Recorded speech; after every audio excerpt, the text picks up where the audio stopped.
안녕하세요. 아바다입니다. 이 호접란은 심한 탈수증이 와서 살아날 가능성이 거의 불가능할 정도로 잎이 많이 시들어서 잎의 기능을 거의 할 수가 없을 정도입니다. 잎이 수분이 거의 다 빠져나가서 종이장처럼 가볍고 얇아져서 만지면 종이 만질 때와 같은 소리가 납니다. 잎이 윤기가 사라졌고요. 쭈글쭈글하면서 색깔도 누렇게 황변하고 있습니다. 이렇게 잎이 시든 이유는 뿌리가 건강하지 못해서 잎이 뿌리로부터 공급받아야 할 소분을 충분히 공급받지 못했기 때문에 이렇게 된 겁니다.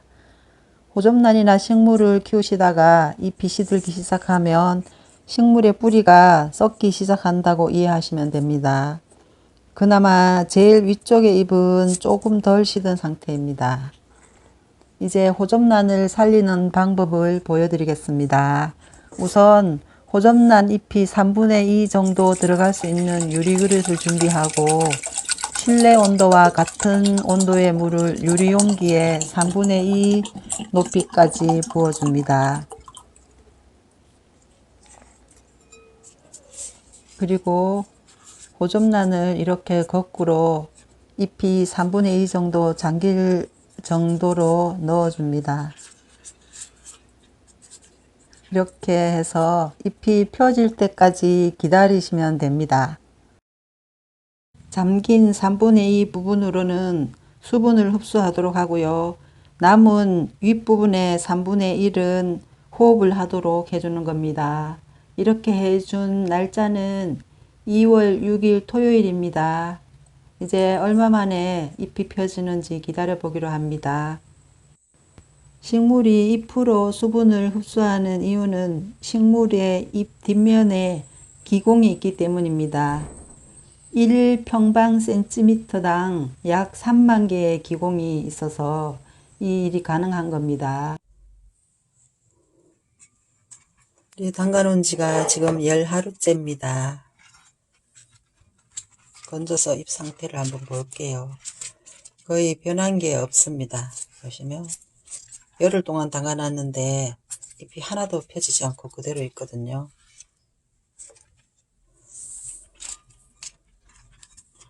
이 뿌리 쪽에 수태를 감아서 뿌리가 나오도록 유도를 한번 해보려고 합니다.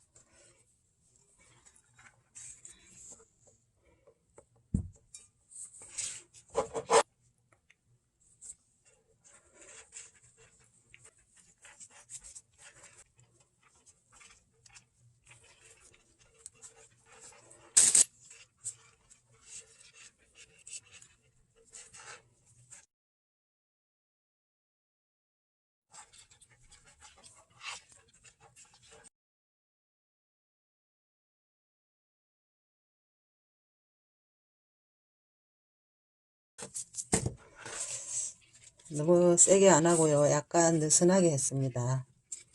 이렇게 해서 다시 물에다 담가 놓겠습니다. 보시면 탈수가 너무 심하게 왔어요. 여기 지금 보시면 탈수가 너무 심하죠.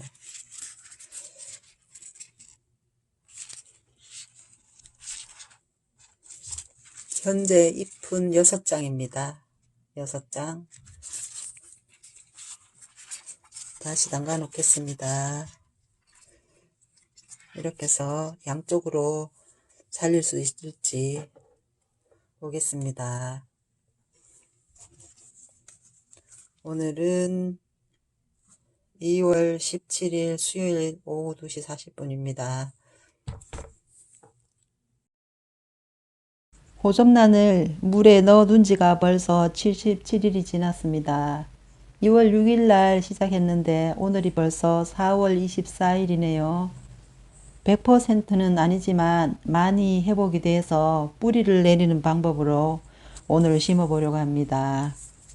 우선 물을 끓여서 식재를 소독을 해서 쓰려고 합니다. 이 호접란이 건강하지 못하기 때문에 식재를 완전히 소독을 해서 쓰려고 합니다.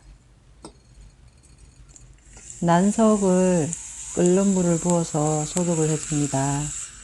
난석은 심을 때 위쪽에 조금 얹어 두려고 합니다. 끓는 물을 부어주면 난석 안에 있는 세균이나 해충들이 다 죽을 수 있습니다. 그리고 수태는 미리 불려놨습니다. 이 잎 끝을 보시면 갈라진 게 보이죠. 그래서 상할까봐 물 밖으로 내둔 상태입니다. 잎이 갈라지는 이유는 뿌리가 건강하지 못해서 그렇습니다. 77일 지난 잎을 보시면 많이 회복된 게 보입니다. 잎이 많이 두꺼워졌고요. 안쪽에 새 잎도 나와서 자라고 있는 게 보이시죠? 잎은 색깔은 거의 비슷한데요. 더 이상 노랗게 변하지는 않았고요. 잎이 뒤쪽에서 봐도 많이 펴진 걸로 보입니다. 이 잎은 밖으로 내놔서 약간 꼬부러진 상태입니다. 뒤에 더 이상 갈라지지는 않고 그대로 있습니다. 그리고 무르거나 하지 않고 마른 상태로 그냥 있는 게 보입니다. 여기 뒤쪽에는 상처가 있네요. 이 상처에 소독을 해줘야 될 것 같습니다. 이제 먼저 소독부터 하고 심어 보도록 하겠는데요. 뿌리 쪽에 보시면 새 뿌리가 나와 있는 게 보입니다. 잎 사이에 새 뿌리가 나와 있는 게 보이시죠? 여기도 보면 뿌리가 처음보다 조금 나와서 자란 게 보입니다. 거꾸로 넣어뒀는데 뿌리가 이렇게 나왔네요. 잎도 제법 컸는데요. 한번 재볼게요. 2.5cm 조금 넘게 자랐습니다. 색깔도 아주 예쁘게 나오고 있네요. 그리고 뿌리 쪽에 수태를 감아둔 것을 제거해 보도록 하겠습니다. 뿌리가 나왔는지는 벗겨봐야 알겠죠.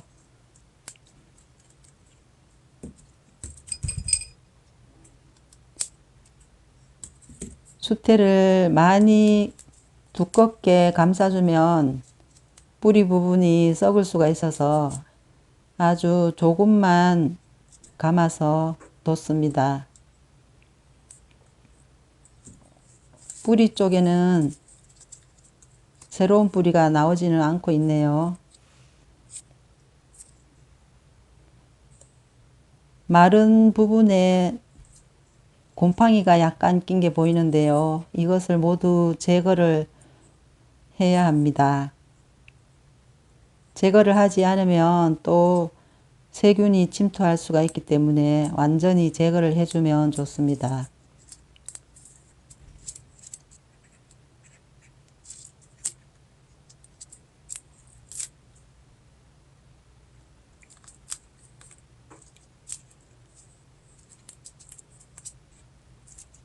썩은 부분을 깔끔하게 제거를 하고요. 또 제거할 때 쓰는 이 기구도 뜨거운 물에 소독을 해서 쓰고 있습니다.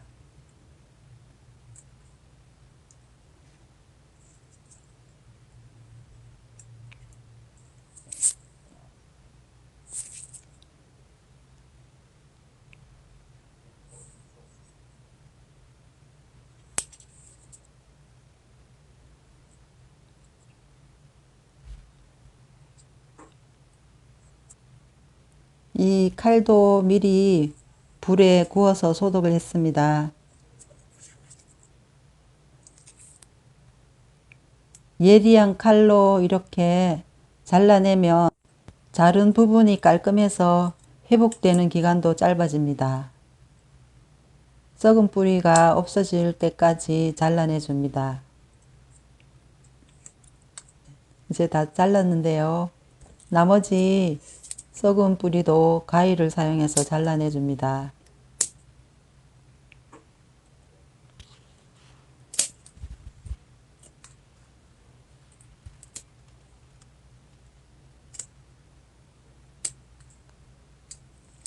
자른 부분과 잎의 상처를 목초액으로 소독을 해 줘야 됩니다.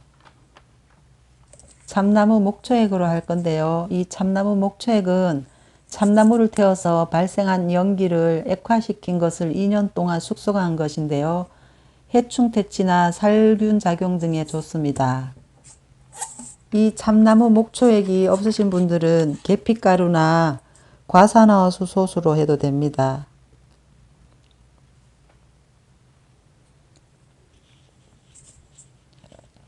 원액을 면봉에 발라서 잘라낸 부위에다가 발라줍니다.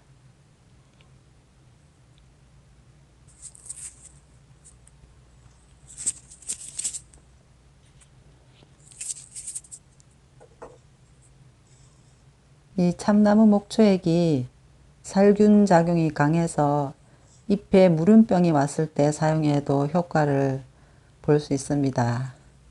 그리고 잎에 상처난 부위도 이 목초액으로 소독을 합니다.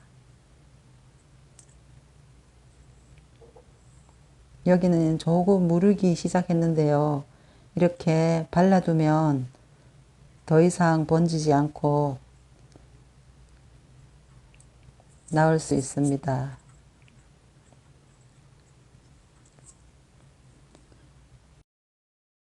목초액이 마를 때까지 우선 그냥 둡니다. 마르고 난 다음에 심어주면 좋습니다. 마르게 이렇게 두고요. 호접란을 물에 거꾸로 넣었을 때 물에 액비를 넣어서 하는지 질문을 하셨는데요.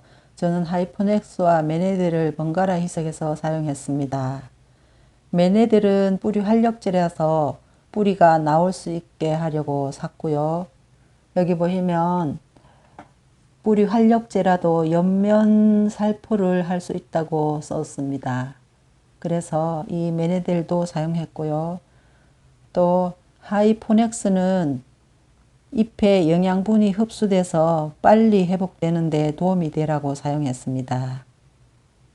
여기에 하이포넥스는 2~3방울 사용했고요. 메네델은 10방울 정도 희석해서 썼는데 두 가지를 같이 사용하지는 않았습니다. 그리고 물은 2주에 한 번씩 교체해 줬습니다.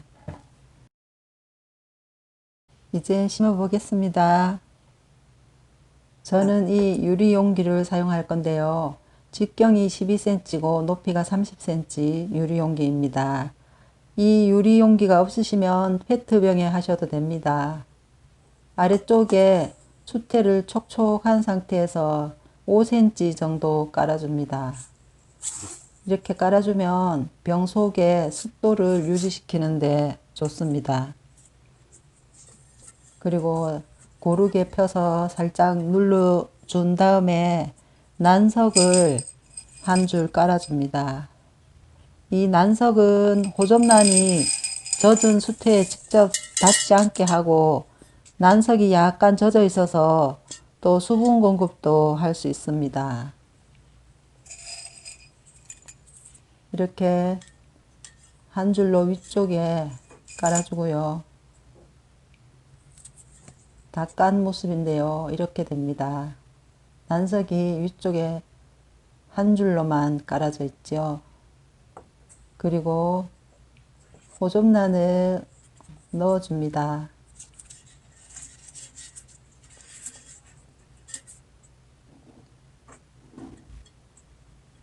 이렇게 바로 세워주면 뿌리가 나면 수태 속으로 뿌리를 뻗을 수도 있고, 그리고 병 속에 습도가 높아서 이 호접란 잎이 마르지 않도록 해줍니다.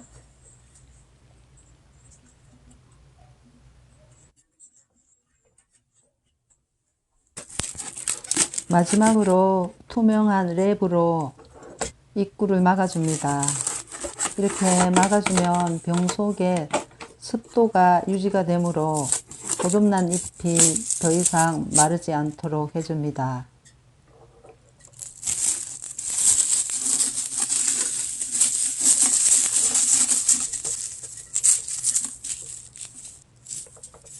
이렇게 해주고요. 잎이 숨을 쉴 수 있도록 조그맣게 구멍을 2개쯤 뚫어줍니다.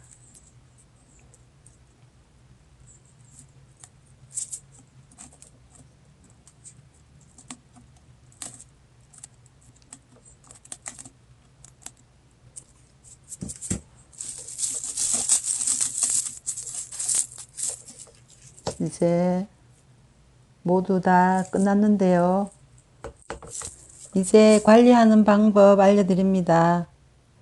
병을 밀봉을 해놔서 수태가 거의 마르지 않는다고 보시면 되는데요. 그래도 수태가 말라 보이면 물을 조금씩만 보충해 주는 식으로 하시면 되고요. 뿌리가 나오기 시작하면 액비를 아주 얇게 타서 공급을 해 주시고 이 물을 잎에도 가끔 뿌려주면 좋습니다. 온도가 따뜻하면 뿌리가 잘 내리니까 부드러운 햇빛이 들어오는 22도에서 25도 정도 되는 곳에 두시면 뿌리가 잘 내립니다. 지금까지 아바다였습니다.